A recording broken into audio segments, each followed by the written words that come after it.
My name is Jessica Martinez, and I never imagined that my sister Ashley's fairy tale wedding at the exclusive Broadmoor Resort would become the stage for my mother's most vicious attack yet. Standing there in my bridesmaid dress, watching 300 guests witness my public humiliation, I felt my world crumbling around me. But what my mother didn't know was that the distinguished man in military dress uniform, sitting quietly in the back row, was about to turn her cruelest moment into the most life-changing revelation of my existence. When General James Morrison stood up and asked if there was a problem with his agent, everything I thought I knew about my family, my identity, and my worth was about to be rewritten forever. Before we jump back in, tell us where you're tuning from, and if this story touches you, make sure you're subscribed, because tomorrow I've saved something extra special for you. Growing up in the affluent Cherry Hills Village neighborhood of Denver, our family looked picture-perfect from the outside. My mother Patricia had built a successful real estate empire, my stepfather Robert climbed the corporate ladder at a major insurance firm, and we lived in a sprawling 2-story home with manicured gardens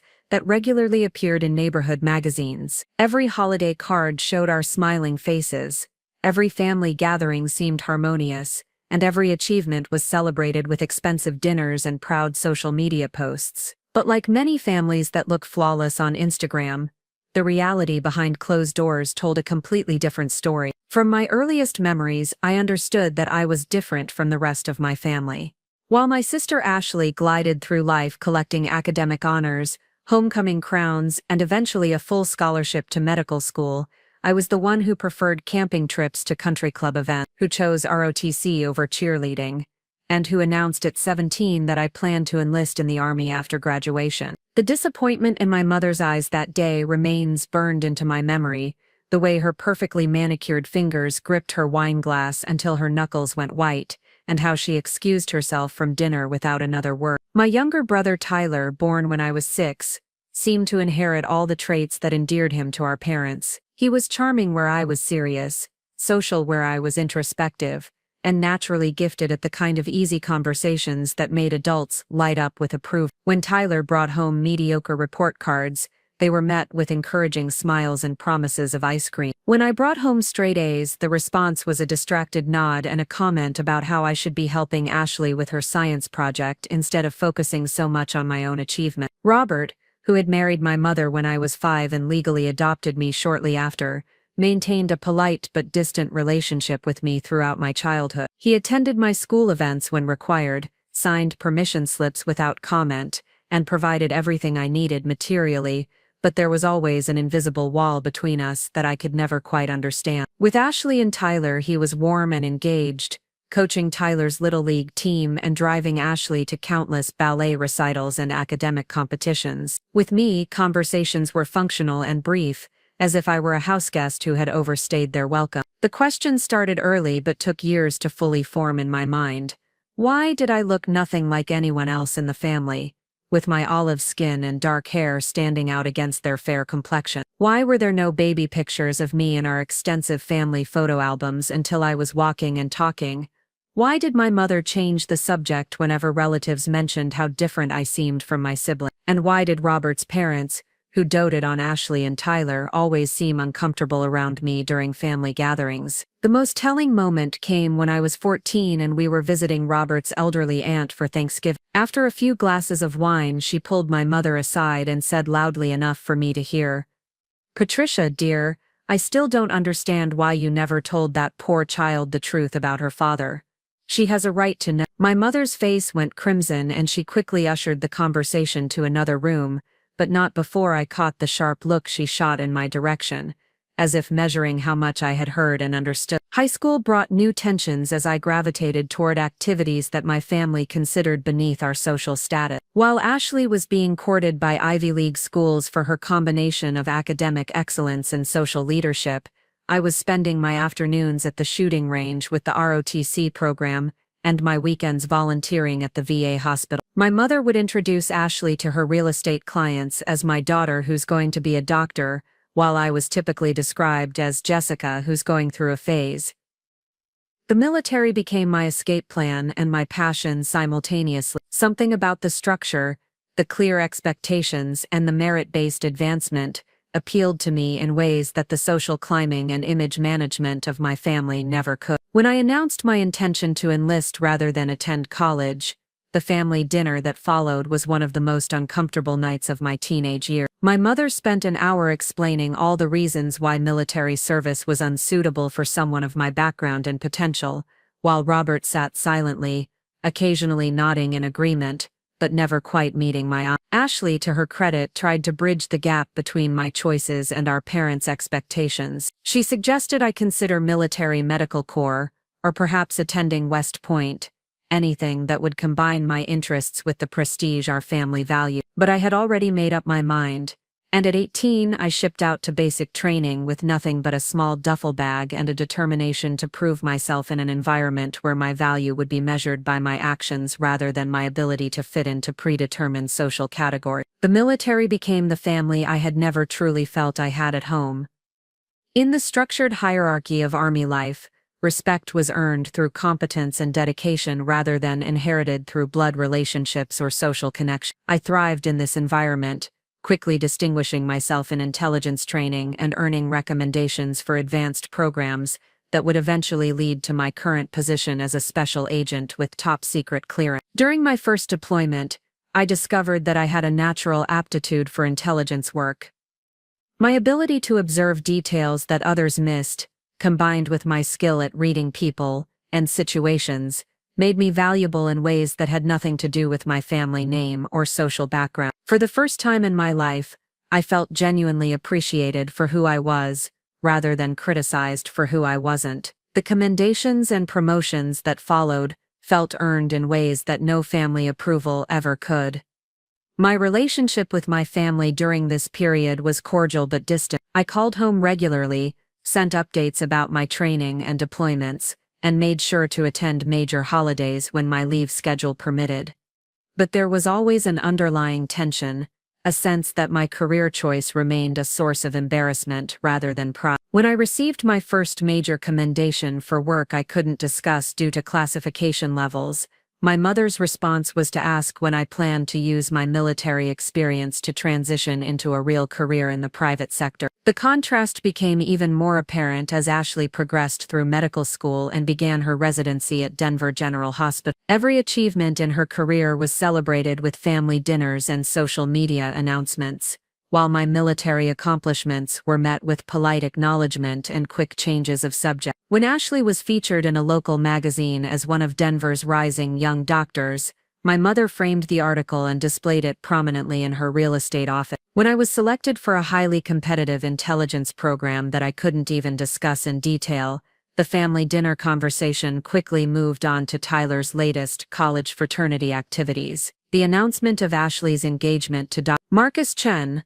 a brilliant cardiothoracic surgeon from a prominent Denver medical family, was treated like a royal wedding announcement in our household. My mother immediately began planning what she described as the social event of the year, booking the Broadmoor Resort and hiring the most expensive wedding planner in Colorado Springs. Every detail was scrutinized and perfected, from the imported flowers to the custom-designed invitations that cost more than most people's monthly salary. My role in the wedding was reluctantly assigned rather than enthusiastically offered. When Ashley asked me to be a bridesmaid, my mother's initial response was to suggest that perhaps I would be more comfortable attending as a regular guest, given my unpredictable military schedule. It was only Ashley's insistence that secured my place in the wedding party, though I could sense the reluctance in every conversation about dress fittings and bridal events. The months leading up to the wedding were filled with increasingly uncomfortable family interaction. During dress fittings, my mother would make comments about how the bridesmaid dresses looked better on some people than others, usually while looking pointedly at me. At the bridal shower, she introduced me to her friends as Jessica, who's in the military, with the same tone she might use to describe an unfortunate medical condition. When relatives asked about my work, she would quickly redirect conversations toward Ashley's medical career or Tyler's college achievements. 3 weeks before the wedding, during what was supposed to be a relaxed family dinner, the underlying tensions finally erupted into open conflict. Tyler had just announced that he was changing his major for the third time, a decision that would extend his graduation by at least another year and cost thousands in additional tuition. Instead of the lecture I expected him to receive, My parents responded with understanding and support, offering to help him explore his options and find his true passion. When I mentioned that I had been selected for a promotion that would put me in line for assignment to the Pentagon, my mother's response was to ask if that meant I would finally be ready to leave the military and pursue a normal career.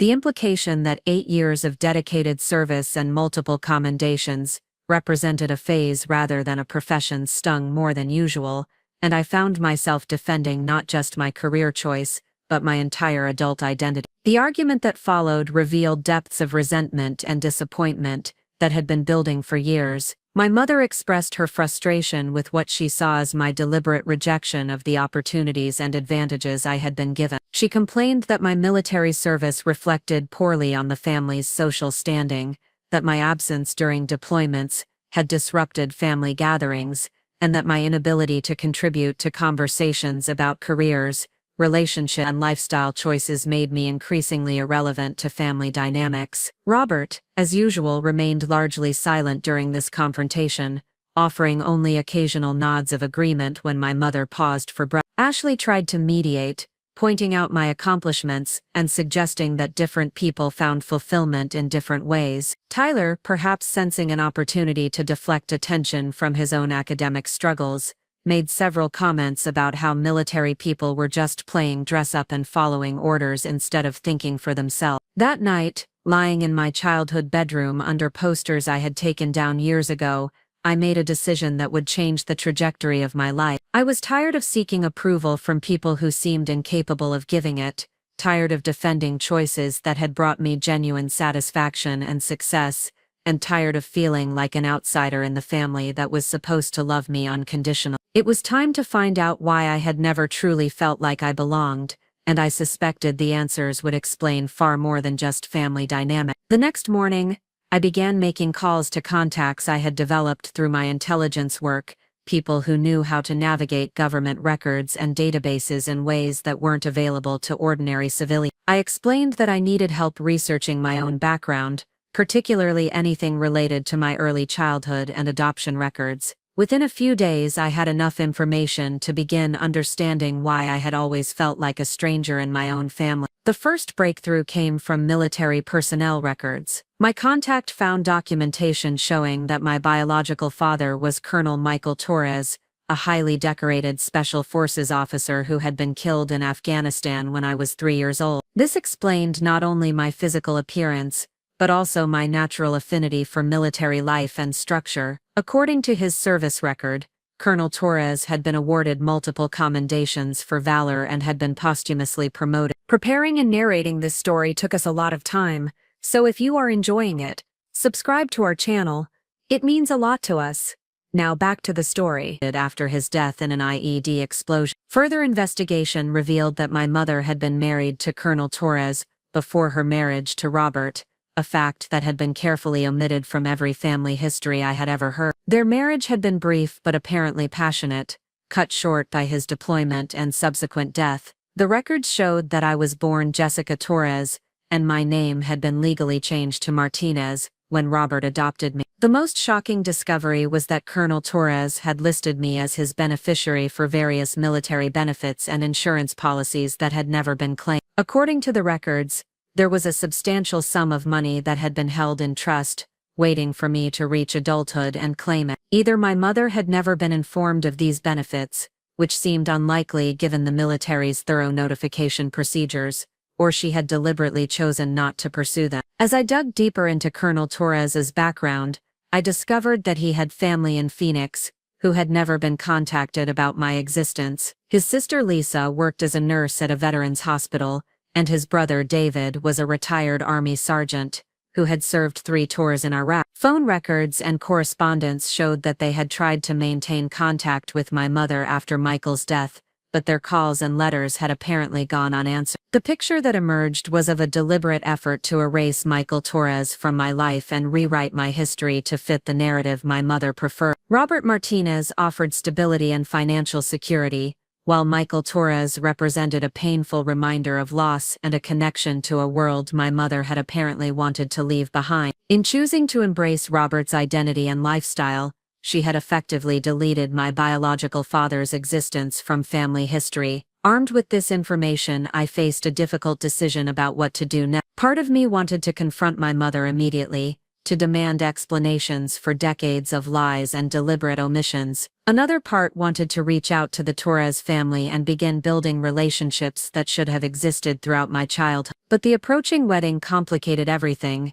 and I wasn't sure I was ready to handle the emotional fallout of revealing these discoveries. 2 days before Ashley's wedding, I made contact with Lisa Torres in Phoenix. Her reaction to my call was a mixture of joy and heartbreak that confirmed everything I had discovered. She and David had indeed tried to maintain contact with me, had sent birthday cards and Christmas presents that had apparently never reached me, and had spent years wondering about their brother's daughter who had seemingly disappeared from their lives. Lisa told me stories about my father that filled in gaps I hadn't even known existed in my understanding of myself. He had been passionate about justice and protection, driven to serve others, and gifted with an analytical mind that made him exceptional at intelligence work. The parallels to my own personality and career path were unmistakable, and for the first time in my life I understood why certain choices had felt so natural and right despite my family's disapproval. She also confirmed my suspicions about the military benefits and insurance policy. The Torres family had been contacted about these funds years ago, and had provided the military with updated contact information for my mother,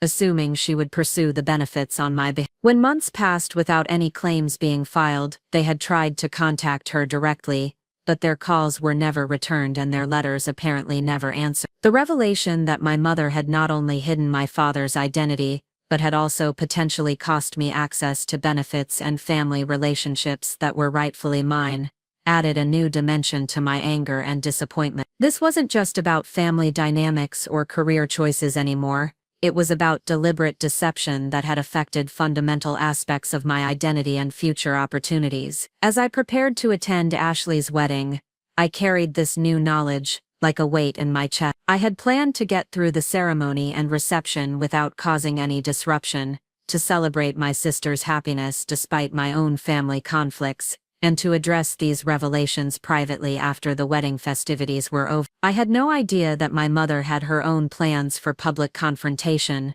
or that the wedding would become the stage for the most dramatic and life-changing conversation of my life. The morning of the wedding dawned crisp and clear, with the kind of Colorado mountain sunshine that made the Broadmoor Resort look like something from a fairy tale. As I stood in front of the mirror in my bridesmaid dress, adjusting the neckline for the third time, I couldn't shake the feeling that this day would be significant in ways none of us could anticipate. The weight of everything I had discovered over the past few weeks felt like a secret that was too big to contain, and I wondered if the truth had a way of revealing itself whether we were ready or not. The Broadmoor Resort buzzed with activity as wedding vendors transformed the grand ballroom into what my mother repeatedly called the event of the season. Crystal chandeliers cast elegant shadows across tables draped in ivory silk, while arrangements of white roses and baby's breath created a romantic atmosphere that would have been breathtaking if I hadn't been so focused on the undercurrent of tension that seemed to follow me everywhere. Ashley looked radiant in her custom Vera Wang gown, her happiness genuine despite the family dynamics that had been simmering beneath the surface for months. As the morning progressed, I found myself observing my family through a completely different lens than I had just a week ago. Every interaction felt loaded with new meaning. Every casual comment carried weight that I hadn't previously understood. When my mother fussed over Ashley's hair and makeup, praising her natural beauty and radiant complexion, I wondered if she was thinking about the daughter who looked nothing like her. When Robert proudly adjusted his tie and practiced his father of the bride speech, I questioned whether he had ever truly seen me as his daughter or simply as an obligation he had inherited along with his marriage to my mother. The bridal suite was chaos in the most beautiful way possible. Ashley's maid of honor, her best friend from medical school, directed the other bridesmaids through final preparations while a professional photographer captured every moment. My mother held court in the center of the room, her real estate agent persona in full display as she managed details and ensured everything met her exacting standard. She wore a sophisticated navy blue dress that complemented her blonde hair perfectly, and her confidence filled the room in a way that made everyone else seem to orbit around her energy. Tyler arrived mid-morning,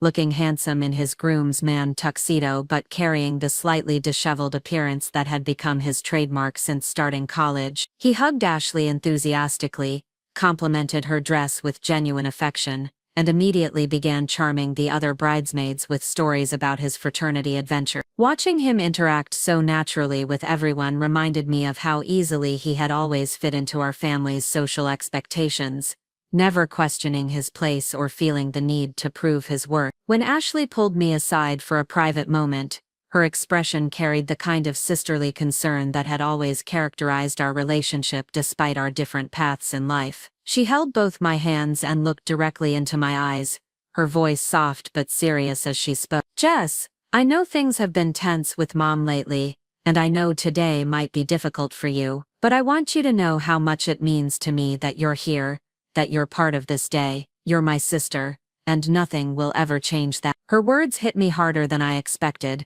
creating an emotional weight in my chest that made it difficult to respond immediately. Here was Ashley, on what should be the most self-focused day of her life, taking time to acknowledge the family dynamics that everyone else seemed determined to ignore. Her kindness made the secrets I was carrying feel even heavier, the knowledge about our father and my true identity creating a barrier between us that she didn't even know existed. The morning flew by in a blur of final preparations, photograph sessions and nervous energy that built toward the afternoon ceremony. As we lined up for the processional, I caught sight of myself in one of the resort's ornate mirrors and was struck by how different I looked from the other bridesmaids. While they all shared similar coloring and features that complemented Ashley's fair complexion, I stood out like an anomaly in the carefully coordinated wedding party. The difference had never been more apparent than in that moment, surrounded by women who naturally fit the aesthetic my mother had envisioned for her daughter's perfect wedding.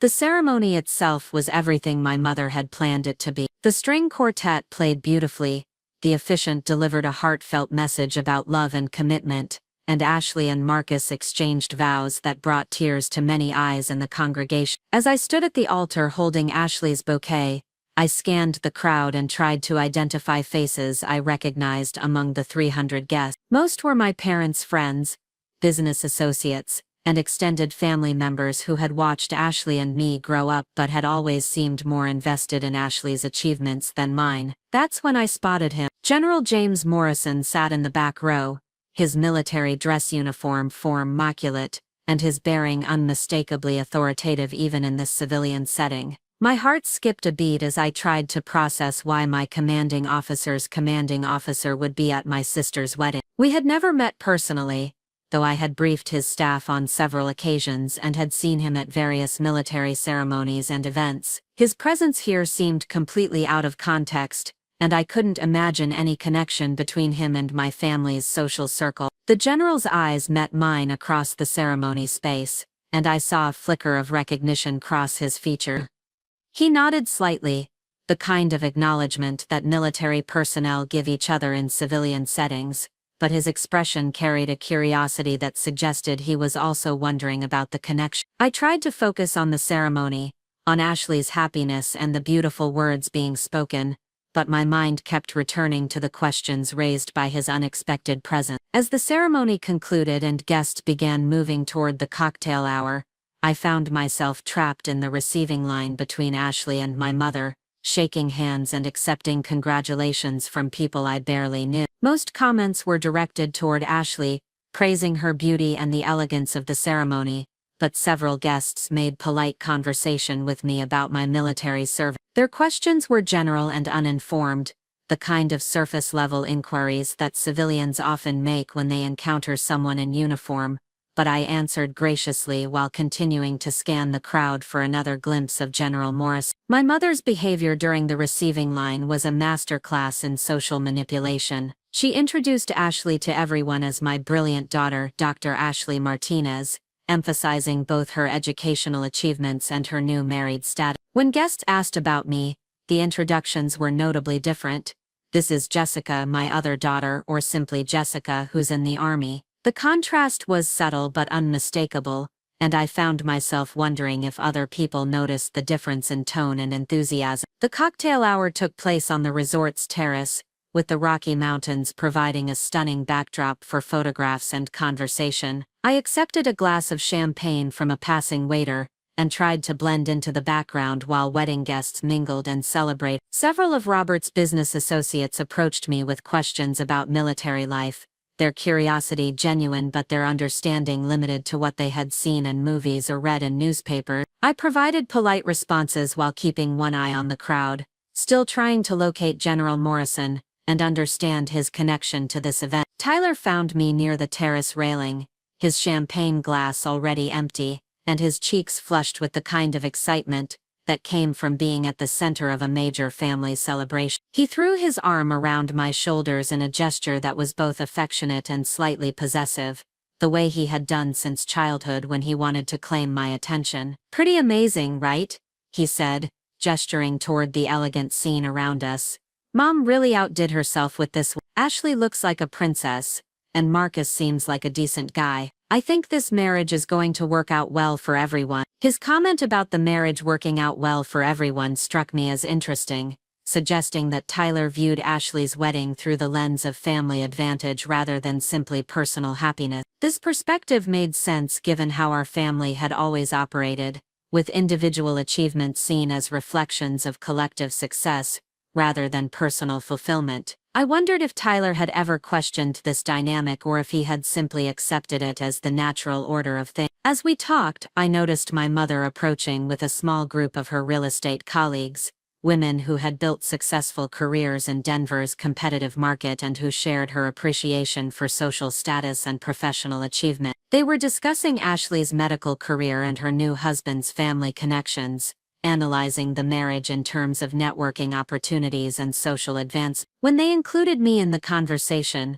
the questions focused on when I planned to leave the military and pursue a civilian career that would allow me to contribute more meaningfully to family gatherings and social events. The implication that my current career was somehow less meaningful or contributory than civilian work was nothing new, but hearing it expressed so directly in front of people I barely knew felt particularly stinging. I provided diplomatic responses about enjoying my military service and finding fulfillment in protecting national security, but I could sense the polite skepticism in their reaction. These women had built their identities around material success and social recognition, and they couldn't understand why anyone would choose a path that offered neither in ways they could easily recognize or appreciate. When the cocktail hour concluded and guests began moving toward the ballroom for dinner, I found myself walking alone, slightly behind the main flow of the crowd. The sun was setting behind the mountains, casting long shadows across the resort grounds and creating the kind of golden light that photographers love. For a moment I allowed myself to appreciate the beauty of the setting and the genuine happiness that Ashley had found with Marcus, trying to focus on the positive aspects of the day rather than the undercurrents of tension that seemed to follow me everywhere. The ballroom had been transformed into an elegant dining space with round tables covered in crisp white linens and centerpieces that coordinated perfectly with Ashley's bouquet. Each place setting included multiple pieces of silverware, crystal glasses and menu cards printed with the couple's names and wedding date. My mother had spared no expense in creating an atmosphere that would impress her guests and reflect well on the family's social standing. The head table where the wedding party was seated provided a perfect view of the entire room and ensured that we would be visible to all the guests throughout the evening. As I took my assigned seat at the head table, I finally spotted General Morrison again. He had been seated at a table toward the back of the room, surrounded by people I didn't recognize but who carried themselves with the kind of bearing that suggested military or government backgrounds. His presence still puzzled me, but I decided to approach him after dinner to satisfy my curiosity about his connection to the wedding. Perhaps he knew Robert through some business relationship, or maybe he had some other connection to the Chen family that I wasn't aware of. The dinner service began with a salad course that showcased the resort's culinary reputation, followed by a choice of filet mignon or salmon that had been prepared to perfection. Conversation at the head table was lively and celebratory, with Ashley and Marcus sharing stories about their relationship and their plans for the future. Tyler entertained everyone with humorous anecdotes about growing up with two sisters, his natural charm making him the center of attention in ways that had always come easily to him. As the evening progressed, I found myself observing the dynamics at our table with new awareness. Robert played the role of proud father beautifully, offering toasts and sharing memories of Ashley's childhood that painted a picture of a loving and supportive family. My mother basked in the compliments about the wedding's elegance and organization, accepting praise for her planning abilities and her success in creating such a memorable event. Both of them seemed genuinely happy and proud, but I couldn't help wondering if their satisfaction came from Ashley's personal happiness or from the social success of the wedding itself. The speeches began after the main course, with the best man delivering a humorous tribute to Marcus that revealed his personality and character in ways that made everyone laugh and cheer. Ashley's maid of honor followed with a heartfelt speech about their friendship and Ashley's journey to finding love, her words bringing tears to many eyes in the audience. When Robert stood to deliver his father of the bride speech, the room fell silent in anticipation of what everyone expected to be an emotional and meaningful moment. Robert's speech was everything a father of the bride speech should be: touching, humorous, and full of love and pride for his daughter. He spoke about watching Ashley grow up, about her determination and kindness, about the joy she had brought to their family and the bright future that lay ahead of her. His words were genuine and heartfelt, and I found myself moved by the obvious love he felt for Ashley despite my own complicated feelings about our relationship. But as Robert continued speaking, I became increasingly aware of the subtext in his words. He talked about my daughter and our family in ways that felt deliberately exclusive, as if he were drawing boundaries around who truly belonged in the Martinez family story. When he mentioned family traditions and values, his eyes never moved in my direction, and when he talked about the future and the legacy Ashley would carry forward, I felt invisible in ways that went beyond simple oversight. The moment that hit me hardest came when Robert raised his glass for the final toast. "To Ashley," he said, his voice carrying across the ballroom, "who has always been everything we hoped for in a daughter, and to Marcus, who we welcome into our family with open arms. May your marriage be filled with the same love and happiness that has always defined the Martinez family." The applause that followed was thunderous, but I sat frozen in my chair, struck by the realization that Robert had just publicly defined family love and happiness in terms that seemed to exclude my entire existence. As the evening continued with dancing and celebration, I found myself increasingly isolated despite being surrounded by hundreds of people. The weight of everything I had discovered about my biological father, combined with the subtle but persistent exclusion I felt from my own family's narrative, created an emotional burden that was becoming difficult to carry. I smiled and participated in the festivities, but inside I was struggling with questions about identity, belonging, and the price of family secrets that had shaped my entire life. The band began playing romantic songs that drew couples onto the dance floor, and I watched Ashley and Marcus share their first dance as husband and wife. They looked perfect together, genuinely happy and completely absorbed in each other and the moment they were sharing. Seeing Ashley's joy reminded me of why I had come to the wedding despite my own family conflicts, and I tried to focus on her happiness rather than my own complicated emotions. When Tyler asked me to dance, I accepted gratefully, needing the distraction and the connection to someone who had always been uncomplicated in his affection for me. As we moved around the dance floor, he chatted about college, about his plans after graduation, about how proud he was of Ashley and how much he had enjoyed being part of such an elegant wedding. His enthusiasm was infectious, and for a few minutes I was able to set aside my own concerns and simply enjoy being his big sister. But even during this pleasant interlude, I couldn't shake the feeling that something significant was building toward a confrontation I wasn't prepared for. The combination of family tensions, hidden secrets, and the mysterious presence of General Morrison created an atmosphere that felt charged with possibility and danger. As the evening wore on, I found myself anticipating some kind of revelation or conflict, though I had no idea what form it might take or how it would affect the celebration that my mother had worked so hard to perfect. The cake-cutting ceremony drew everyone's attention back to the head table, where Ashley and Marcus posed for photographs while cutting the elaborate three-tier cake that had been decorated with sugar flowers and delicate piping. The crowd cheered as they fed each other the first bites, and the photographer captured every moment of their playful interaction.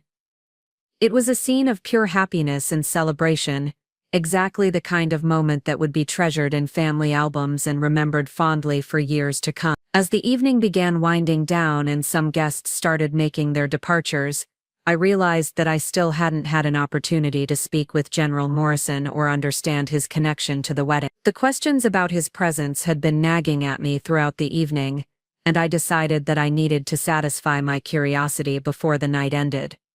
I excused myself from the head table and began making my way across the ballroom toward where I had last seen him seated. The crowd was beginning to thin out and the energy in the room was shifting from celebration to the kind of relaxed contentment that comes at the end of a successful event. Ashley and Marcus were still greeting guests and accepting congratulations, while my mother and Robert worked the room like the accomplished hosts they were, ensuring that everyone felt appreciated and valued. Tyler had found a group of young people near his age and was entertaining them with stories that had everyone laughing and engaged. As I approached the back of the ballroom, I could see General Morrison more clearly. He was standing with several other people who definitely had military bearing, engaged in conversation that looked serious despite the celebratory atmosphere around them. When he noticed me approaching, he excused himself from his group and walked toward me with the kind of purposeful stride that I recognized from countless military encounters. General Morrison's handshake was firm and professional, exactly what I expected from someone of his rank and reputation. His eyes held the kind of intelligence that made it clear why he had risen to such high levels in military leadership, and when he spoke, his voice carried the authority that came from years of making decisions that affected thousands of lives. "Agent Martinez," he said, using my operational designation rather than my rank, "I have to admit, I'm surprised to see you here. I wasn't aware you had family connections in Denver's social circle." The way he phrased his observation suggested that he had done some mental calculating about my presence at such an elaborate wedding, and I realized that my family's wealth and social status probably seemed incongruous with what he knew about my background and career choices. Most military intelligence officers didn't grow up in million-dollar homes or have family members who could afford to spend six figures on a single wedding. The disconnect between my professional identity and my family's lifestyle was something I had never really considered from an outside perspective. "My sister Ashley is the bride," I explained, gesturing toward the head table where Ashley was still accepting congratulations from guests. "Though I have to admit, I'm equally surprised to see you here, sir. I can't imagine how you know my family." The question hung between us as I tried to process the implications of his presence. If General Morrison knew my family through some connection I wasn't aware of, it could explain some of the mysteries that had been puzzling me about my own background and identity. His expression shifted slightly, taking on the kind of careful neutrality that experienced military leaders use when they're processing unexpected information. "I'm here because I received an invitation from someone who thought I should meet you in a more informal setting," he said, his words measured and deliberate. "Someone who believed that there were things about your family history that you deserved to know, and that I was uniquely positioned to help clarify." The cryptic nature of his response sent a chill through me, and I felt the same sensation I had experienced during classified briefings when critical information was about to be revealed. The general's presence wasn't coincidental or social, it was purposeful and connected to the secrets I had been uncovering about my biological father. Someone had orchestrated this meeting, and I suspected that someone had knowledge about Colonel Michael Torres and his connection to my family that went beyond what I had discovered through my own investigation. "Sir, I think there may be some confusion," I said, trying to maintain professional composure while my mind raced through possibilities. "I'm not sure what family history you're referring to, or who might have suggested that you and I should meet." Even as I spoke the words, I knew they weren't entirely truthful. The timing of his appearance, combined with my recent discoveries about my biological father, seemed too coincidental to be random chance. General Morrison glanced around the ballroom, taking in the elegant surroundings and the well-dressed crowd of wedding guests. His assessment was thorough and professional, the kind of situational awareness that military leaders develop through years of experience in complex environments. "Agent Martinez," he said finally, "I think this might not be the appropriate setting for the conversation we need to have. Perhaps we could step outside onto the terrace where we can speak more privately." The suggestion felt both reasonable and ominous, and I found myself following him toward the French doors that led to the resort's outdoor space. As we walked, I noticed several guests watching our interaction with curiosity, probably wondering why a military officer was having what appeared to be a serious conversation with one of the bridesmaids. The contrast between my formal bridesmaid dress and his military uniform made us stand out in a crowd of civilians celebrating a social occasion. The terrace was quieter than the ballroom, with only a few other guests enjoying the cool evening air and the stunning view of the mountain. General Morrison chose a spot near the railing where we could speak without being overheard, and his demeanor shifted from social politeness to the kind of focused attention that preceded important military briefing. I felt my own posture straightening in response, years of training creating automatic responses to his commanding presence. "Agent Martinez," he began, his voice low but clear.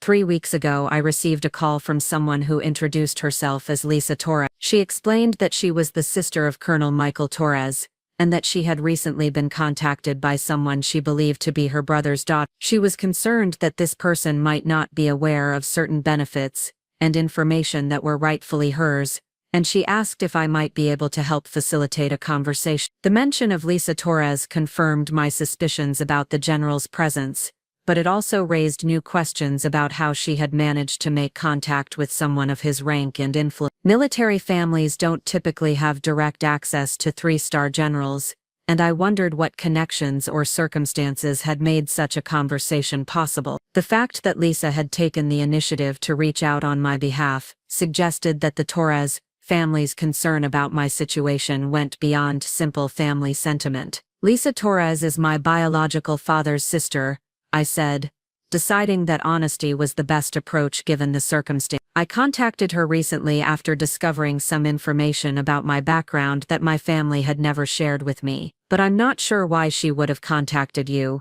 or how she would have known to do so." The general's expression suggested that he had additional information that would clarify these connections, and I waited for him to continue. "Colonel Torres and I served together early in our careers," General Morrison explained, his tone carrying the respect that military officers have for fallen comrades. "He was an exceptional officer and a good friend, and his death in Afghanistan was a significant loss to the Special Forces community. When Lisa contacted me, she explained that Michael's daughter had been raised by another family and might not be aware of her father's service record or the benefits that were available to her." The revelation that General Morrison had known my biological father personally added an entirely new dimension to our conversation. This wasn't just about military records or bureaucratic procedures. It was about personal relationships and the kind of loyalty that military officers maintain toward their fallen brothers in arms. The general's interest in my situation wasn't purely professional. It was personal in ways that I was only beginning to understand. "Lisa also mentioned that she was concerned about the circumstances surrounding your adoption," he continued, his voice taking on a more serious tone. "She indicated that there might have been some irregularities in how your father's benefits were handled, and that certain notifications and payments might not have reached you or your family as they should have." The implications of what he was saying began to sink in, and I felt a growing sense of anger about the extent to which my mother had apparently hidden information that was rightfully mine. As we continued talking, I became aware of movement inside the ballroom, and I glanced through the French doors to see that the evening's festivities were continuing without any indication that my absence had been noticed. Ashley and Marcus were still greeting guests and posing for photographs, while my mother and Robert worked the room with the skill of experienced hosts. The contrast between the celebration inside and the serious conversation taking place on the terrace felt surreal, as if I were living in 2 different realities simultaneously. "General Morrison," I said, trying to process the information he had shared, "I think there's a lot about my family situation that I'm only beginning to understand. My mother has never mentioned Colonel Torres or acknowledged that Robert Martinez isn't my biological father. Everything I know about my background has come from my own investigation over the past few weeks." The admission felt vulnerable, but I sensed that complete honesty was necessary if I wanted to understand the full scope of what had been hidden from me. The general's expression softened slightly, and I could see the compassion that lay beneath his professional demeanor. "Agent Martinez, I want you to know that your biological father was proud of you even though he never had the chance to see you grow up. He talked about his daughter often, and he made sure that provisions were in place to support your education and future opportunities. The fact that you've achieved so much in your military career would have made him incredibly proud." His words hit me with unexpected emotional force, and I felt tears threatening to spill over despite my efforts to maintain composure. The idea that my biological father had been proud of me, had made plans for my future, and had spoken about me with affection created a stark contrast to the emotional distance I had always experienced from Robert. For the first time in my life I felt truly seen and valued by a father figure even though that father had been dead for 25 years. "There's something else you should know," General Morrison continued, reaching into his jacket pocket and retrieving a sealed envelope. "Lisa Torres asked me to give this to you when we met. She said it contains information about your father's service record, as well as documentation about the benefits and insurance policies that were established for you. She also included some personal items that she thought you should have." The envelope felt heavy in my hands, weighted with more than just the documents it contained. This was tangible proof of a relationship and a history that had been denied to me for my entire life, evidence of a father's love and planning that had been deliberately concealed from me. The fact that Lisa Torres had preserved these items for decades, waiting for an opportunity to share them with me, spoke to the kind of family loyalty and dedication that I had never experienced from the people who had raised me. As I held the envelope, I became aware of voices carrying from inside the ballroom, and I realized that the evening's formal program was continuing with toasts and speeches. The sound of laughter and applause created a backdrop that felt increasingly disconnected from the conversation I was having with General Morrison. The celebration of my sister's marriage was proceeding exactly as my mother had planned, while I was learning truths about my own identity that would fundamentally change how I understood my place in the family. "Agent Martinez," the general said, his voice carrying the authority that came from years of leadership experience. "I want you to know that you have support in the military community that extends beyond your current assignment. Your father's friends and colleagues have always been interested in your welfare, and there are people who would be honored to help you navigate any challenges that might arise from learning about your background." The offer of support felt both generous and necessary, and I realized that I would probably need guidance from people who understood both military culture and the complexities of family secret. The general's willingness to involve himself in my personal situation suggested that the bonds between military officers extended beyond professional relationships, and that my father's reputation and service record had created lasting connections that could benefit me, even decades after his death. "I'm not sure what I'm going to do with this information," I admitted, gesturing toward the envelope. "My family has built their entire identity around a story that apparently isn't true, and I'm not sure how to confront that without destroying relationships that, despite their problems, are still important to me." The dilemma felt overwhelming, and I appreciated having someone with General Morrison's experience and wisdom to discuss the situation with. Before the general could respond, the French doors to the terrace opened, and my mother stepped outside, her expression curious but not yet concerned. She had obviously noticed my extended absence from the wedding festivities, and had come to investigate, though she clearly hadn't expected to find me in conversation with a military officer. Her appearance created an immediate shift in the atmosphere, and I felt the tension that had been building throughout the evening begin to crystallize into something more confrontational. "Jessica," my mother said, her voice carrying the polite firmness that she used when she wanted to control a situation without creating a scene. "I've been looking for you." Ashley is about to throw her bouquet, and she specifically asked for all the bridesmaids to be present. Her eyes moved to General Morrison, taking in his uniform and bearing with the assessment skills that had made her successful in real estate negotiations. "Mrs. Martinez," the general said, extending his hand in a gesture that was both polite and formal. "I'm General James Morris. I was just having a conversation with Agent Martinez about her military service." His introduction was carefully neutral, revealing nothing about the actual content of our discussion while establishing his authority and position in a way that demanded respect. My mother's handshake was brief, and I could see her mental calculations as she processed the general's presence and tried to understand why he would be at Ashley's wedding. Her social instincts were excellent, and she quickly recognized that General Morrison represented someone of significant importance, whose presence at the wedding needed to be acknowledged and managed appropriately. "General Morrison," she said, her voice taking on the warm professionalism that she used with important clients, "how wonderful that you could join us for Ashley's wedding. I hope you're enjoying the celebration." The polite exchange felt loaded with undercurrents that my mother couldn't fully understand, and I found myself caught between the conversation I had been having with the general and the family obligations that my mother was trying to enforce. The envelope in my hands felt like evidence of secrets that could no longer be contained, and I sensed that the evening was approaching a tipping point where hidden truths would be revealed whether I was ready for them or not. "Actually, Miss Martinez," General Morrison said, his voice taking on a more serious tone, "I was hoping to have a conversation with you as well. I believe there are some matters related to Agent Martinez's background that might be of interest to your family." The way he phrased his statement suggested that he was prepared to discuss the information about my biological father, and I felt a surge of anxiety about how my mother would respond to having her carefully constructed narrative challenged. My mother's expression shifted from polite hospitality to cautious concern,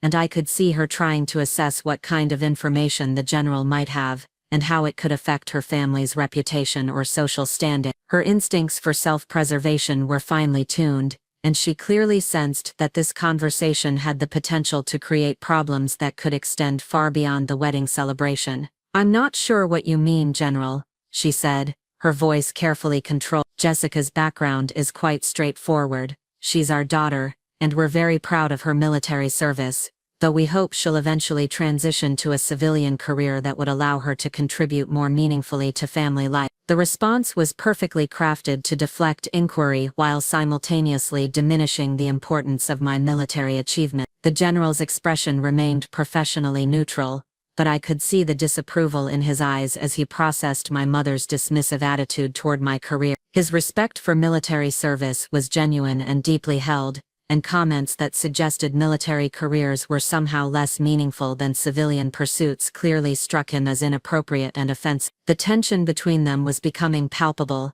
and I realized that a confrontation was becoming inevitable. "Miss Martinez," General Morrison said, his voice carrying the authority that came from years of command responsibility, "I think there may be some information about Agent Martinez's background that you haven't shared with her. Information that she has a right to know and that affects her understanding of her own identity and family history." His words were carefully chosen but unmistakably direct, and I could see my mother's facade of polite control beginning to crack under the pressure of his challenge. The bouquet toss was forgotten as the three of us stood on the terrace, engaged in a conversation that was rapidly escalating toward a confrontation that would change everything. The sounds of celebration from inside the ballroom continued, but they seemed to come from a different world than the one where family secrets were being exposed and long-hidden truths were demanding to be acknowledged. I clutched the envelope tighter, knowing that its contents would provide the evidence needed to support whatever revelations were about to unfold. My mother's eyes moved between the general and me, and I could see her calculating the potential damage that this conversation could cause to her carefully constructed family narrative. The wedding celebration that she had planned so meticulously was about to become the setting for the kind of family drama that she had spent decades trying to avoid, and I could see the panic beginning to build behind her composed exterior. "I think there's been some misunderstanding," she said, her voice becoming more strained as she struggled to maintain control of the situation. "Jessica is our daughter, and any information about her background would certainly be something that we would have shared with her. I'm not sure what you think you know about our family, but I can assure you that we have always been completely honest with our children." The lies came so easily that I wondered if she had convinced herself they were true, or if she was simply so committed to the narrative she had constructed that she was willing to defend it even when confronted with evidence to the contrary. The general's presence and authority made it clear that he had information that could challenge her claims, but she seemed prepared to maintain her position regardless of the consequence. General Morrison reached into his jacket and withdrew a folder that I hadn't noticed before, his movements deliberate and professional. "Miss Martinez," he said, his voice carrying the weight of absolute certainty, "I have here copies of military records, insurance documents, and correspondence that tell a very different story about Agent Martinez's background. These documents indicate that her biological father was Colonel Michael Torres, who was killed in action in Afghanistan when she was 3 years old, and that significant benefits and information were available to her that were never claimed or shared." The folder in his hands represented evidence that could no longer be dismissed or explained away, and I watched my mother's face as she realized that her carefully guarded secrets were being exposed by someone with the authority and documentation to make his claims credible. The general's military bearing and obvious access to official records made it clear that this wasn't speculation or gossip, it was documented fact that could be verified through multiple sources. Furthermore, the general continued, his tone becoming more stern, these records indicate that Colonel Torres's family attempted to maintain contact with Agent Martinez after his death, and that their efforts were systematically blocked or ignored. The Torres family has been concerned about Agent Martinez's welfare for decades, and they have been trying to ensure that she received the support and recognition that her father intended for her. The accusation was clear and damning, and I could see my mother struggling to find a response that would allow her to maintain her position without directly contradicting evidence that was being presented by a three-star general. The social and professional authority that General Morrison represented made it nearly impossible for her to dismiss his claims, and the public setting of the wedding made it equally difficult for her to avoid addressing them. As the confrontation intensified, I became aware that other wedding guests were beginning to notice the serious conversation taking place on the terrace. Several people had moved closer to the French doors, and I could see curious faces peering through the glass, trying to understand why one of the bridesmaids was engaged in what appeared to be a heated discussion with a military officer. The private family drama that my mother had worked so hard to contain was about to become a public spectacle that would be witnessed by 300 of Denver's social elite. The moment felt like standing at the edge of a cliff, knowing that whatever happened next would fundamentally change the trajectory of my life and my relationships with the people who had raised me. The envelope in my hands contained proof of a father's love and planning that had been denied to me for 28 years, while the general's presence represented validation and support from the military community that had become my chosen family. The choice between maintaining family harmony and pursuing truth and justice was about to be made for me by circumstances that were spiraling beyond anyone's control. My mother's composure was cracking under the pressure of the general's challenge, and I could see the panic and anger building behind her carefully maintained facade. The wedding celebration that was supposed to showcase her family's success and social standing was about to become the setting for revelations that would expose decades of deception and manipulation. The confrontation that I had been dreading was finally about to begin, and I realized that there was no going back to the comfortable lies that had defined my understanding of my own identity for my entire life. The weight of the sealed envelope in my hands felt like it contained the answers to questions I had been asking my entire life, without even realizing it. General Morrison's mention of military benefits and insurance policies that had never been claimed created a new understanding of just how extensive my mother's deception had been. This wasn't simply about hiding the identity of my biological father. It was about deliberately withholding financial resources and family connections that could have fundamentally changed the course of my life and education. As my mother stood frozen on the terrace, her face cycling through expressions of shock, anger, and calculation, I found myself opening the envelope with trembling fingers. The first document I pulled out was a military service record for Colonel Michael Torres, and even in the dim lighting from the ballroom, I could see the impressive list of commendations and achievements that marked his career. Bronze Star, Purple Heart, Combat Infantry Badge, and numerous other decorations told the story of a soldier who had distinguished himself through courage and dedication to duty. The photograph attached to his service record showed a man who looked remarkably like me, with the same dark hair, olive complexion, and serious expression that I saw in my own mirror every morning. The resemblance was so striking that it eliminated any remaining doubt about our biological relationship, and I felt a surge of connection to this father I had never known,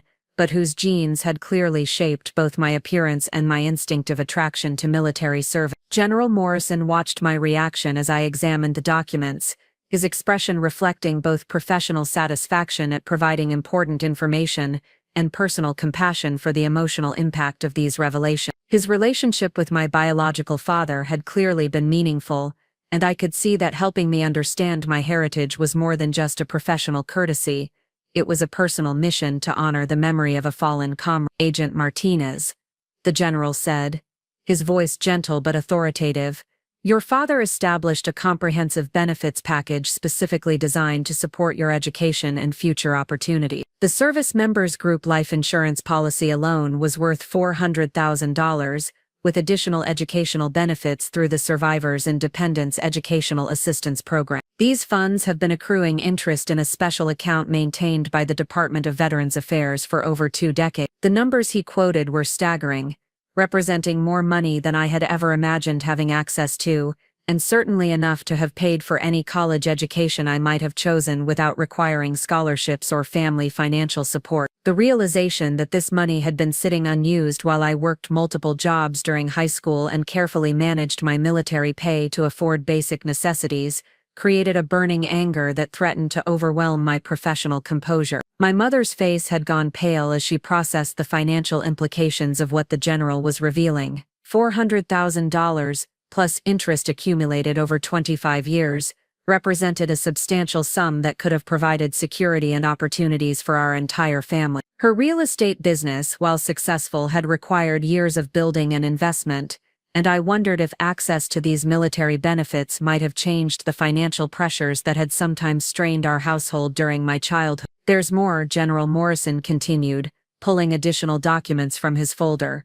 "Colonel Torres also established a trust fund through his military savings and investments, specifically designated for his daughter's education and career development. The trust was designed to provide ongoing support through college, graduate school, and professional development programs. The current value of this trust, including investment growth over the past 25 years, is approximately $800,000. The second figure hit me like a physical blow, and I had to steady myself against the terrace railing as the full scope of what had been hidden from me became clear. More than $1 million in combined benefits and trust funds had been available to me throughout my childhood and young adulthood, money that could have paid for any education I wanted, eliminated the financial stress that had sometimes overshadowed family decisions, and provided the kind of security that would have fundamentally changed my relationship with my family. I looked at my mother, searching her face for some explanation or justification for why she had never pursued these benefits or even informed me of their existence. Her expression was a mixture of defiance and fear,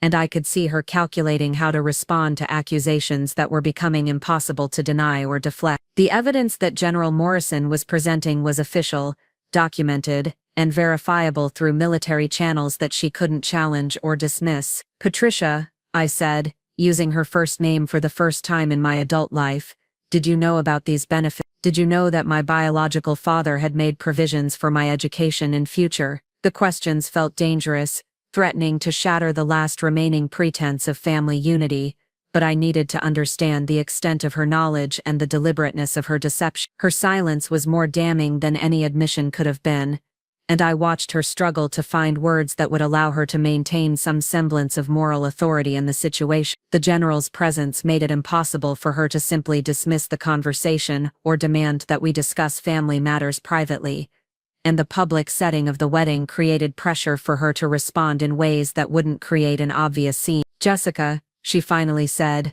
her voice strained and defensive, "you have to understand that I was trying to protect you from complications that could have disrupted the stability we were building as a family. Robert was willing to adopt you and provide everything you needed, and I thought it was better to focus on the future rather than dwelling on the past." Her explanation felt hollow and self-serving, designed more to protect her own decisions than to acknowledge the impact they had on my life. General Morrison's expression hardened as he listened to my mother's justification, and I could see the disapproval that came from his military perspective on duty, honor, and taking responsibility for one's actions. The idea that a surviving spouse would deliberately ignore benefits intended for a fallen soldier's child clearly offended his sense of justice and proper conduct, and his professional demeanor shifted to something more personally invested in the outcome of this confrontation. "Martinez," the general said, his voice carrying the authority that came from decades of military leadership, "these benefits weren't optional suggestions that could be ignored for convenience. They were legal entitlements established by a father who died serving his country,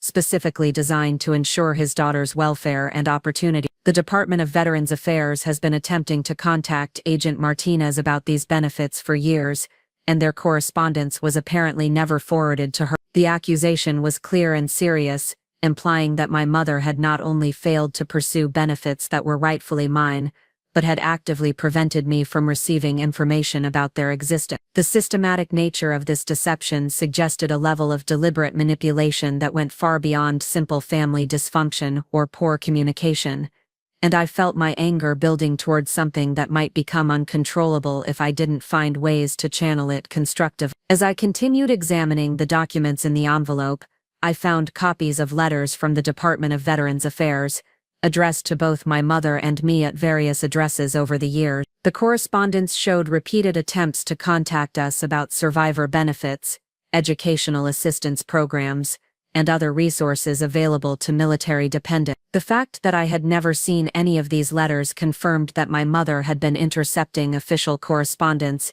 and making unilateral decisions about my access to information and resource. One particularly significant document was a letter from the Veterans Administration dated just 6 months after my 18th birthday, informing me that I was eligible to begin receiving monthly survivor benefits that could continue through my college years and beyond. The letter included detailed information about application procedures and contact numbers for veterans advocates who could help me navigate the benefits system. The monthly payments described in the letter would have provided enough financial support to eliminate most of my concerns about college costs and living expenses. Another document that caught my attention was a copy of my biological father's last will and testament, which had been filed with Military Legal Services before his final deployment.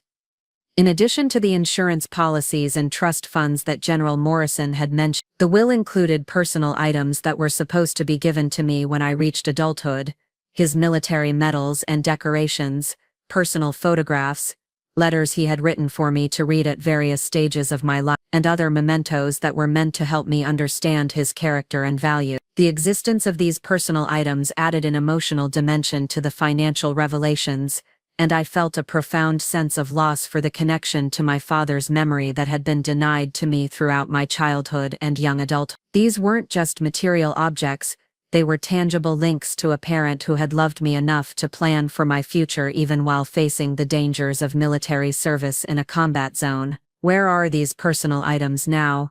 I asked General Morrison, my voice tight with emotion. "The medals and photographs and letters that he left for me." The thought that these irreplaceable mementos might have been lost or destroyed over the years created a panic that was almost overwhelming, and I realized that I cared more about recovering these personal connections to my father than I did about the financial benefit. "They're being held by the Torres family in Phoenix," the general replied, his voice gentle with understanding of the emotional significance of these items. "Lisa and David Torres have been preserving everything, hoping that someday they would have the opportunity to share your father's memory with you. They have photographs from his childhood, letters he wrote home during his deployments, and all of his military decorations and commendations." The knowledge that my biological grandparents had been preserving my father's memory and waiting for decades to share it with me created a new understanding of family loyalty and dedication that contrasted sharply with the deception and manipulation I was discovering in my adoptive family. The Torres family had maintained their connection to me through love and hope,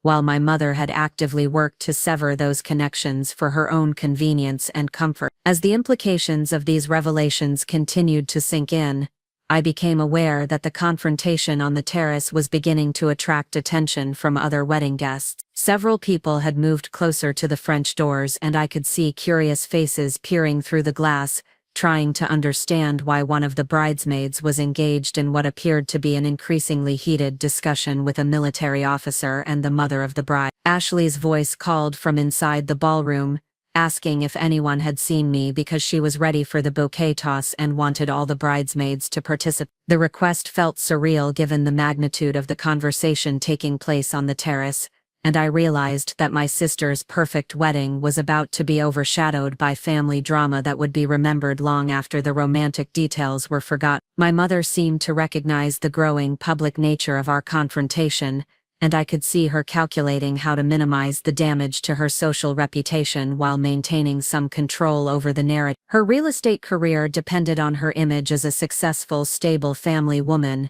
and the revelation of decades-old deceptions about military benefits and family relationships could undermine the professional credibility she had worked years to establish. "Jessica," she said, her voice taking on the commanding tone she used when she wanted to end conversations that weren't going in her favor. "I think we need to discuss this privately after the wedding when we can have a proper family conversation without disrupting Ashley's special day." Her attempt to postpone the confrontation was transparently designed to give her time to develop strategies for damage control, and I could see that she had no intention of acknowledging the extent of her deception or taking responsibility for its consequences. General Morrison stepped forward, his military bearing making it clear that he wasn't going to allow the conversation to be dismissed or postponed at my mother's convenience. "Miss Martinez," he said, his voice carrying the authority that came from years of command responsibility, "Agent Martinez has a right to understand her full situation immediately. These benefits and resources have been available to her for over a decade, and every day of delay represents opportunities and security that continue to be denied to her." The general's support felt like a lifeline in a situation that was becoming increasingly overwhelming, and I realized that having someone with his authority and military connections advocating for my interests changed the power dynamics of the family confrontation significantly. My mother could dismiss my questions and concerns as ungrateful or disrespectful, but she couldn't ignore or intimidate a three-star general who had official documentation to support his claim. Furthermore, General Morrison continued, his tone becoming more stern, "The Department of Veterans Affairs has legal obligations to ensure that military dependents receive the benefits they're entitled to. The systematic failure to notify Agent Martinez about these resources could constitute a serious violation of federal regulations, and there may be investigations required to determine how this situation was allowed to continue for so many years." The mention of potential federal investigations sent a visible shock through my mother's composure, and I could see her beginning to understand that this wasn't just a family disagreement that could be managed through social pressure or emotional manipulation. Military benefits were governed by federal law, and the deliberate obstruction of a service member's dependents' access to those benefits could have legal consequences that extended far beyond family relationships. As I continued reading through the documents, I found evidence of my mother's active role in preventing me from receiving information about my military heritage and benefits. Several letters from the Veterans Administration had been returned to sender with notations indicating that the intended recipient was no longer at this address, despite the fact that we had lived at the same location for years. Other correspondence had been marked refused delivery, suggesting that someone had actively rejected official mail rather than simply failing to forward it. The pattern of deliberate obstruction was clear and damning, and I felt my anger crystallizing into something more focused and determined than the general resentment I had carried for years about my family's treatment. This wasn't just about emotional neglect or favoritism. It was about the systematic denial of resources and opportunities that my biological father had specifically intended for me, and that had been guaranteed by federal law and military regulation. "Patricia," I said, my voice steady despite the emotional turmoil I was experiencing, "these documents show that you actively prevented me from receiving information about my father's benefits. You didn't just fail to pursue them, you deliberately blocked them from reaching. You cost me hundreds of thousands of dollars in educational support and financial security, and you denied me the chance to know about my father's service and sacrifice." My mother's facade of wounded innocence was cracking under the weight of the documentary evidence, and I could see her struggling to find explanations that would justify her actions, without admitting to the level of calculated deception that the records revealed. The public setting and the presence of General Morrison made it impossible for her to use the emotional manipulation tactics that had been effective in private family confrontations throughout my childhood. "I was trying to protect you," she said, her voice becoming more desperate as she repeated the justification that was clearly her primary defense. "Military life is dangerous and unpredictable, and I thought you would be better off with a stable civilian family that could provide consistent support and opportunity. Robert was willing to be your father in every way that mattered, and I thought that was more valuable than money or abstract connections to someone who was gone." Her explanation revealed the fundamental selfishness that had motivated her decisions, prioritizing her own comfort and convenience over my rights and welfare. The choice to create a stable civilian family might have been understandable if it had been made honestly, and with my knowledge, but the systematic deception and denial of my legal entitlements transformed a difficult family situation into something that approached criminal negligence. General Morrison's expression reflected the disgust that any military officer would feel toward someone who had betrayed the trust and sacrifice of a fallen comrade, and I could see that his personal investment in the situation was deepening as the scope of my mother's deception became clear. The military community took care of its own, especially the families of those who had died in service, and her actions represented a violation of values that were fundamental to military culture. "Martinez," the general said, his voice cold with controlled anger, "Colonel Torres died serving his country, and he made specific provisions to ensure his daughter's welfare and opportunity. Your decision to ignore those provisions and deny Agent Martinez access to her rightful benefits represents a betrayal of his sacrifice and a violation of the trust that military families place in each other." The moral authority of his condemnation was undeniable, and I could see my mother beginning to understand that she had created a situation that couldn't be resolved through her usual combination of social pressure and emotional manipulation. The military community represented a different set of values and obligations than the civilian social circles where she had built her reputation, and General Morrison's presence brought those military values directly into her carefully controlled environment. As the confrontation intensified, I became aware that Ashley had emerged from the ballroom and was approaching our group with a puzzled expression. Her wedding dress rustled softly as she walked, and her face showed the kind of concern that came from sensing family tension even when she didn't understand its source. The sight of her approaching made me realize that the private family drama was about to become a public spectacle that would overshadow her wedding celebration and create memories that would last far beyond this evening. "Mom? Jess? What's going on out here?" Ashley asked, her voice carrying the kind of authority that came from being the bride, whose special day was being disrupted. "People are asking where you are, and I can't throw my bouquet without all my bridesmaids present." Her focus on the wedding logistics revealed that she hadn't yet grasped the significance of the conversation taking place, but her presence changed the dynamics by adding another family member who would need to understand and respond to the revelations about our family history. The moment felt like standing at the edge of a precipice, knowing that whatever happened next would fundamentally change our family relationships and force everyone to confront truths that had been hidden for decades. The envelope full of military documents in my hands represented evidence that couldn't be dismissed or explained away, while General Morrison's presence provided the authority and support needed to ensure that these revelations would be taken seriously rather than buried under family pressure for unity and discretion. My mother looked between Ashley and me, clearly calculating how to manage the situation without completely destroying the evening she had worked so hard to perfect. The wedding celebration represented the culmination of months of planning and thousands of dollars in expenses,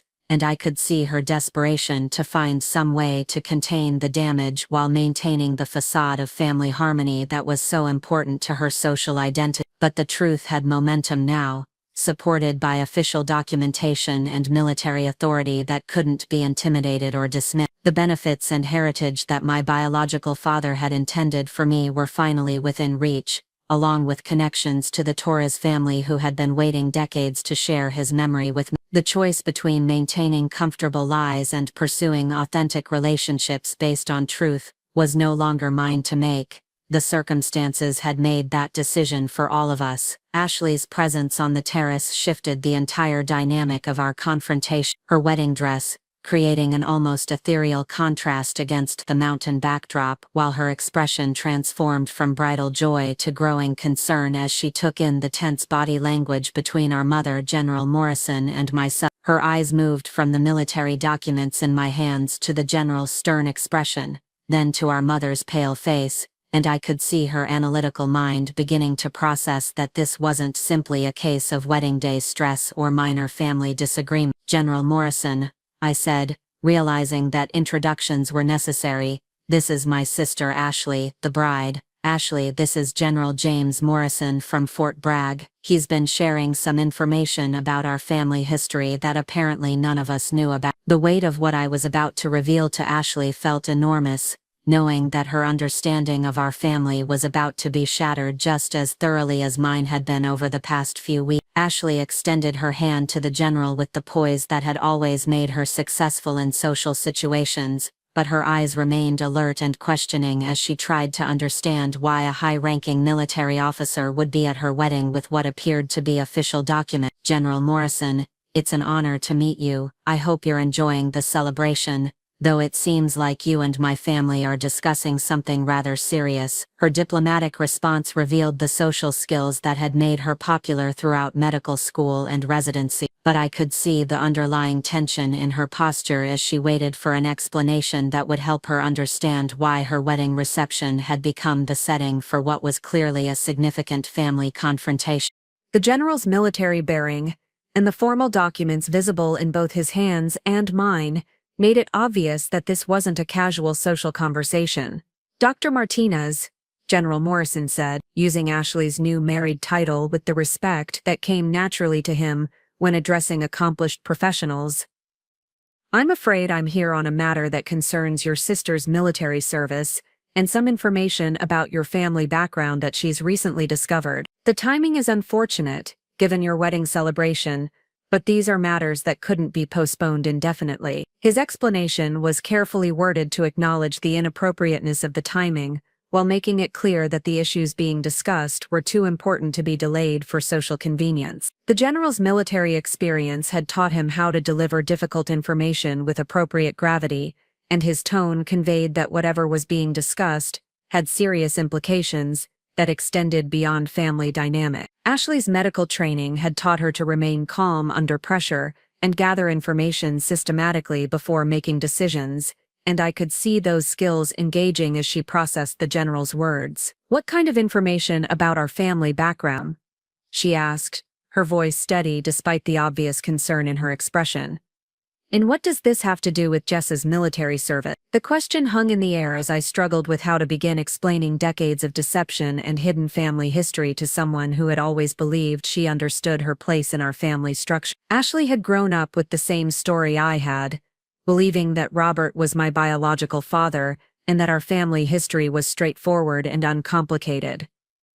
The revelation that our mother had been hiding fundamental truths about my identity would be as shocking to her as it had been to me. "Ashley," I said, my voice carrying the weight of the decision to share information that would change her understanding of our family forever, "it turns out that Robert isn't my biological father. My real father was a military officer named Colonel Michael Torres, who was killed in Afghanistan when I was 3 years old. Mom has been hiding this from me my entire life, along with substantial military benefits and family connections that should have been available to me." I watched my sister's face as she processed this information, seeing the same progression of emotions that I had experienced: confusion, disbelief, and then growing anger as the implications became clear. Ashley had always been protective of me, despite our different paths in life, and I could see her beginning to understand that the favoritism and emotional distance I had experienced weren't just personality conflicts, but symptoms of a much deeper deception. "That's impossible," Ashley said, though her voice carried uncertainty rather than conviction. "Mom would never hide something that important from you. There has to be some misunderstanding or confusion about the record." Her instinct was to defend our mother, but I could see doubt creeping into her expression as she looked at the official military documents and considered the general's obvious authority and access to verified information. General Morrison stepped forward with the folder of documentation, his professional demeanor making it clear that these weren't allegations or theories, but established facts supported by official records. "Martinez, I understand this is difficult information to process, especially during your wedding celebration. However, these documents from the Department of Veterans Affairs and Military Personnel Records provide clear evidence of Agent Martinez's biological parentage and the benefits that have been available to her since her father's death." He opened the folder and showed Ashley copies of the same documents that had convinced me of the truth: my biological father's service record, the insurance policies, the trust fund documentation, and the correspondence from the Veterans Administration that had been intercepted and never forwarded to me. The weight of official documentation was undeniable, and I could see Ashley's medical training engaging as she examined the evidence with the same systematic approach she used for patient diagnosis. Ashley's face went through a range of expressions as she reviewed the documents, her analytical mind processing the implications of what she was seeing while her emotional response struggled to catch up with the magnitude of the deception that was being revealed. When she looked up from the papers, her eyes held a mixture of shock and growing anger that I recognized from my own reaction to learning these truths. "Mom," Ashley said, her voice taking on the authoritative tone that she used in medical settings when she needed clear answers to critical questions. "Is this true? Has Jess's biological father really been Colonel Torres? And have you been hiding military benefits that belonged to her?" The directness of her question reflected her medical training, where accurate information was essential for proper treatment, and where deception could have life-threatening consequences. Our mother's composure finally cracked under the pressure of being confronted by both of her daughters simultaneously, and I could see the panic that came from realizing that her carefully constructed narrative was collapsing in the most public possible setting. The wedding celebration continued inside the ballroom, with guests expecting both the bride and the mother of the bride to return for the evening's final festivities. But the family drama unfolding on the terrace had taken on a momentum that couldn't be controlled or contained. "Girls, please," our mother said, her voice becoming more desperate as she struggled to find some way to regain control of the situation. "This is Ashley's wedding day. Whatever questions you have about family history can be discussed tomorrow, when we can have a proper conversation without disrupting such an important celebration. There are 300 guests inside who are expecting us to continue with the evening's program." Her attempt to use social pressure and guilt about the wedding celebration was transparently manipulative, and I could see that Ashley was becoming increasingly angry about the suggestion that family deception should be overlooked for the sake of social appearance. Medical school had taught Ashley to value truth and accuracy above comfort or convenience, and the idea that fundamental lies about family identity could be dismissed as inappropriate timing clearly offended her sense of justice and integrity. "Mom," Ashley said, her voice becoming more forceful, "if what General Morrison is showing us is true, then you've been lying to Jess for her entire life about something as basic as who her father was. You've denied her access to military benefits that could have paid for her education and provided financial security, and you've kept her from knowing about family members who wanted to be part of her life. This isn't something that can wait until tomorrow because it's inconvenient timing." The support from Ashley felt like validation that I hadn't expected but desperately needed, and I realized that my sister's medical training had given her perspective on the importance of accurate information and the dangers of systematic deception. Her willingness to prioritize truth over social convenience created an alliance that changed the power dynamics of the family confrontation significantly. General Morrison nodded approvingly at Ashley's response, his military experience recognizing the kind of moral courage that was required to choose difficult truths over comfortable lies. "Martinez, your sister has been denied access to over $1 million in military benefits and educational support, along with connections to her biological father's family who have been trying to contact her for decades. These aren't minor details that can be postponed for social convenience. They're fundamental issues of identity and legal entitlement." The financial figure hit Ashley with visible impact, and I could see her calculating the opportunities and security that such resources could have provided throughout my childhood and education. As someone who had worked her way through medical school and understood the financial pressures of higher education, she immediately grasped the significance of what had been denied to me and the impact it could have had on my choices and opportunities. "Over $1 million, Ashley repeated, her voice reflecting both shock and growing outrage. "Mom, you let Jess struggle with college finances and worry about student loans when there was over $1 million in military benefits available to her. You watched her work multiple jobs during high school and manage every penny of her military pay while you were hiding resources that belonged to her." The accusation was devastating in its accuracy, and I could see our mother struggling to find justifications that would make her actions seem reasonable or protective rather than selfish and manipulative. The contrast between Ashley's privileged educational path and my constant financial concerns had always been attributed to different choices and priorities, but the revelation of hidden resources reframed those differences as consequences of deliberate deception. As the confrontation intensified, other wedding guests began appearing on the terrace, drawn by the increasingly heated voices and the obvious tension that was radiating from our family group. Tyler emerged from the ballroom looking confused and slightly annoyed, his college-age perspective focused more on the disruption to the party than on the significance of whatever family discussion was taking place. "What's going on out here?" Tyler asked, his tone carrying the entitlement that had always characterized his approach to family situations. "People are asking where everyone is and the band is ready to start the dance." "Ashley, you're supposed to have your first dance with Marcus, and Mom. People are looking for you to help coordinate the evening timeline." His focus on social logistics revealed his lack of awareness about the gravity of what was being discussed. Robert appeared behind Tyler, his expression showing the kind of controlled concern that he used in business situations, when problems needed to be managed quickly and efficiently. His eyes moved from the military documents to General Morrison's uniform, and I could see him calculating the potential impact of whatever was being discussed on his family's reputation and social standing. "Jessica, Patricia," Robert said, his voice carrying the authority that he used to manage insurance claims and business negotiations.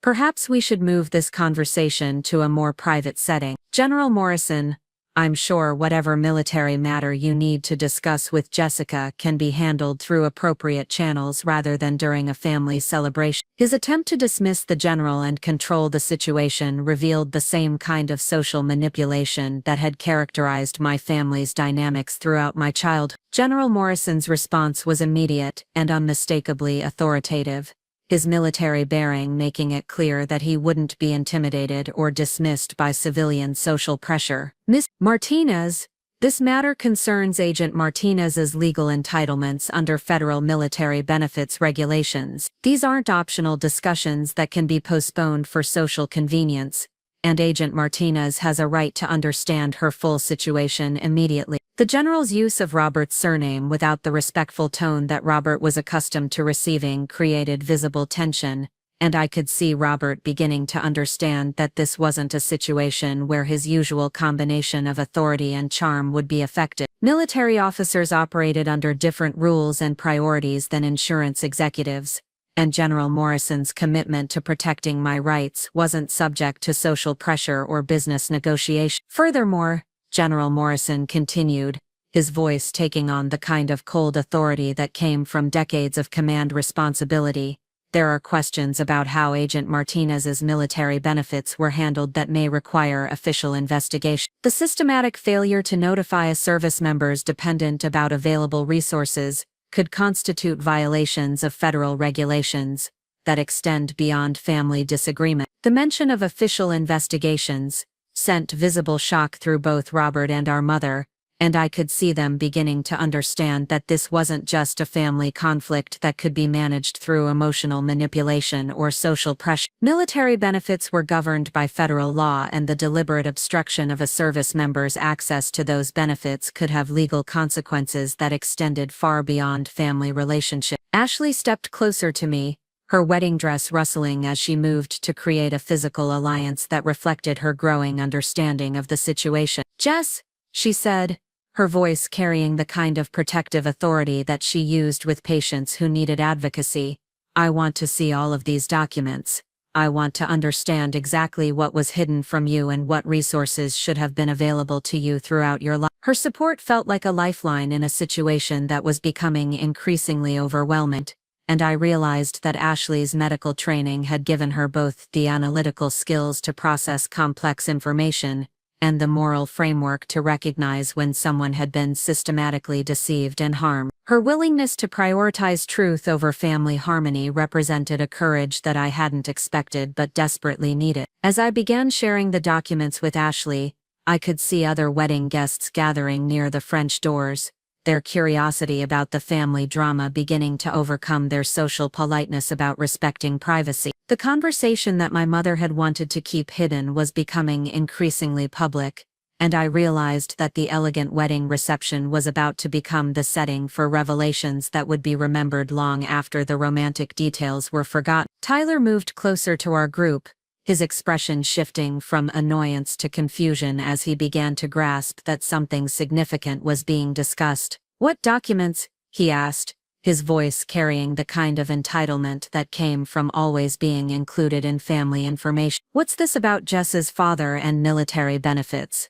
I thought Robert was Jess's father just like he's mine." The innocent question revealed that Tyler had grown up with the same false narrative that Ashley and I had believed, and I realized that the deception about my parentage had shaped his understanding of family relationships as well. The revelation that Robert wasn't my biological father would affect Tyler's sense of family identity and his understanding of his own place in our family structure. "Tyler," Ashley said, her voice carrying the gentle authority that she used when delivering difficult medical news to patients. "It appears that Jess's biological father was actually a military officer who died when she was very young, and Mom has been hiding this information along with substantial military benefits that should have been available to Jess throughout her life." Her explanation was clear and factual, designed to help Tyler understand the situation without overwhelming him with the emotional complexity of what was being revealed. Tyler's reaction was immediate and characteristically self-focused,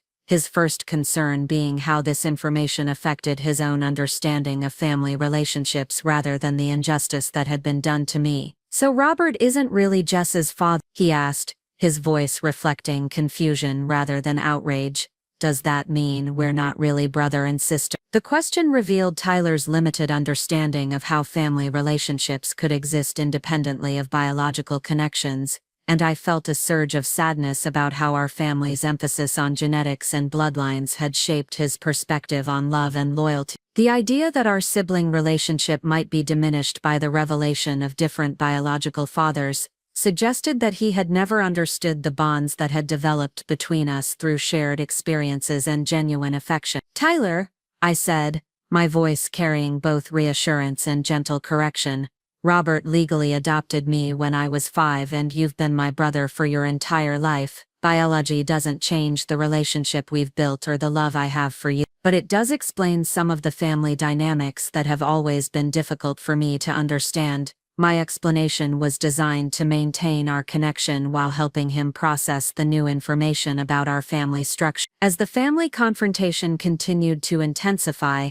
I became aware that Marcus had joined the group gathering near the French doors, his expression showing concern about the obvious tension that was affecting his new wife and threatening to overshadow their wedding celebration. His medical training had taught him to recognize crisis situations, and I could see him assessing whether intervention was needed to protect Ashley from whatever family drama was unfolding. The sight of Marcus reminded me that this confrontation was taking place during what should have been the happiest day of Ashley's life, and I felt a surge of guilt about allowing family secrets to explode during her wedding celebration. The timing was terrible, but the circumstances had been created by decades of deception rather than by my choice to seek truth, and I realized that continuing to protect our mother's lies would only perpetuate the harm that had been done to our family relationship. Robert stepped forward with the kind of authoritative presence that he used in business negotiations when he needed to control outcomes and manage potential damage. "General Morrison,"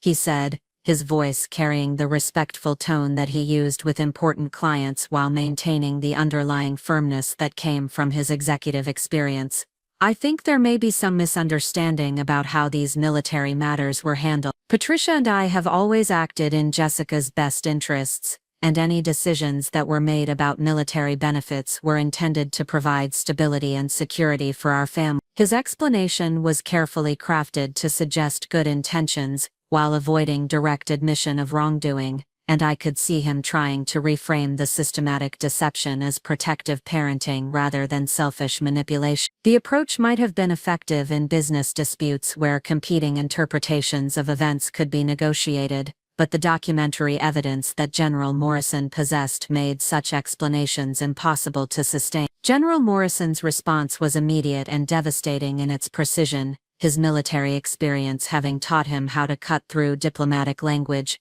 and focus on essential facts. Ms. Martinez, Agent Martinez, was legally entitled to receive notification about her military benefits, regardless of your family's preferences about stability and security. These weren't discretionary decisions that could be made by adoptive parents. They were federal legal obligations that appear to have been systematically ignored or obstructed. The general's use of legal terminology made it clear that this wasn't a matter of family disagreement or parenting philosophy but a question of federal compliance and legal obligation. Military benefits were governed by specific regulations that couldn't be overridden by family preferences, and the failure to ensure that I received proper notification about available resources could constitute violations that had serious consequences. As the weight of potential legal implications began to sink in, I could see both Robert and our mother beginning to understand that they had created a situation that extended far beyond family dynamics and social embarrassment. The systematic denial of military benefits to a service member's dependent wasn't just morally wrong,